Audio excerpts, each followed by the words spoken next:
Il est 7h54, l'heure du Zoom Éco, Nico Saliagas avec Axel de Tarlet. Réunion au sommet cette semaine sur l'avenir de l'alliance Renault-Nissan. Et puis en France, Renault qui lance un audit interne sur les agissements de son patron déchu, mon cher Axel de Tarlet. Oui, et la question c'est de savoir s'il n'y a pas eu des malversations en France, puisqu'au Japon on accuse Carlos Ghosn d'avoir perçu des dizaines de millions d'euros non déclarés, mais aussi d'avoir fait acheter par Nissan des villas de luxe et même d'avoir offert un emploi fictif à sa sœur aînée. Alors pour l'instant, en France, on n'a aucune preuve, aucun document qui attesterait de tous ces agissements au Japon.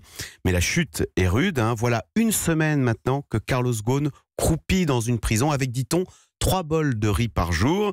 Il a été démis donc la semaine dernière de ses fonctions chez Nissan. En ce moment même, pendant qu'on parle, il est très certainement en train d'être démis de la présidence de Mitsubishi, parce que se tient en ce moment un conseil de Mitsubishi au Japon. Et puis alors surtout, cette semaine, au milieu de la semaine, va se tenir une réunion cruciale à Amsterdam de l'alliance Renault-Nissan-Mitsubishi. Donc là, on parle de la tête de l'empire, voyez, donc qui est aujourd'hui présidée par Carlos Ghosn. Mais il devrait perdre la présidence de cette alliance. Écoutez, alors on va voir, peut-être pas cette semaine, de toute façon à terme c'est inévitable, il va perdre la tête de cette alliance, et la question c'est qui pour le remplacer? Parce qu'aujourd'hui, figurez-vous que le président de l'alliance, donc de la tête, est nommé, c'est dans les statuts, par Renault.